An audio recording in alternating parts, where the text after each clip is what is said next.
सन्माननीय अमित साहेब ठाकरे यांचा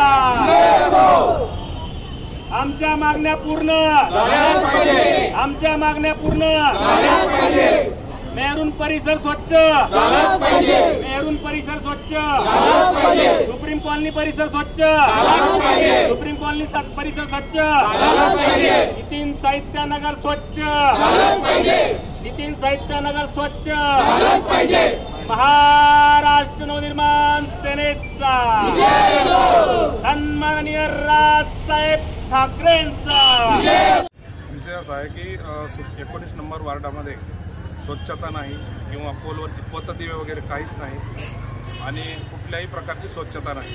इकडं घंटागाडा एक महिना घंटागाडी पण येत नाही कचऱ्याची। आणि सर्वात मोठा विषय परत दुसरा एक विषय आहे मराठी पाट्या संदर्भात।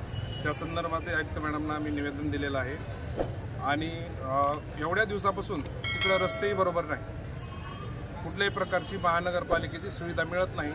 त्या संदर्भात आम्ही आज आयुक्त मॅडमना निवेदन दिलेलं आहे। नेमकी समस्या कधीपासून आहे तुमची? समस्या ही 7 वर्षापासून आहे। काय काय समस्या आहेत? समस्यामध्ये तिकडं पतदिवे नाहीत कॉलनीमध्ये। 350 ते 400 परिवार राहतात त्या कॉलनीमध्ये। तिथं अजून 7 वर्षामध्ये पतदिवा आहेच नाही। रात्री भाजीवाले तिकडे विक्रेते येतात तर मोबाईलची टॉर्च लावून येतात।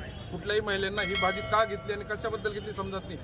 घरात जाऊन उजेडात जर चलली त्याच्यात आळ्या निघतात, काहीच माहिती पडत नाही आणि तोपर्यंत भाजीवाला निघून गेलेला असतो तेव्हा। ही समस्या आमची फक्त पतदिवे नसल्यामुळे राहते। ही सगळ्यात मोठी समस्या आहे की पतदिव्याची समस्या सोडून द्यावी ही आम्ही आयुक्त मॅडमना विनंती केलेली आहे। कोण आहे तिथले नगरसेवक? नगरसेवक श्री अण्णा बापसे साहेब आहे। ते कमीत कमी 10 वर्षापासून तिकडे नगरसेवक आहे, पण कुठलेही त्यांनी आजपर्यंत तिकडं काम केलेलं नाही। आमच्या असं निदर्शनास आलेलंच नाही। मी स्वतः तिकडचा रहिवासी आहे। काय आपलं नाव श्रीकृष्ण मेंगडे, शहर संघटक मनसे। माझं नाव संगमा तायडे, मी नितीन साहित्यनगरमध्ये राहते। माझ्या कॉलनीमध्ये ना गटारांची भरपूर प्रॉब्लेम आहे, कारण तिथं ना व्यवसायामध्ये ना भरपूर 400-500 लोक राहणारे रहिवासी आहेत, पण तिथं ना गटार सांडपाणी ना हे व्यवस्थित होत नाही आहे। नगरपालिकेची महानगरपालिकेची गाडी येत नाही, घंटागाडी महिन्यातून एकदा जर आली तर ती घाण आम्हाला स्वतः हाताने उचलावी लागते। नगरपालिकेचं कोणी तिथं येऊन करत नाही। प्लस मुलांच्या बाबतीत पण घाण अशी आहे ना, मच्छर वगैरे डास वगैरे, मुलांना त्रास भरपूर होतो, उलट्या वगैरे।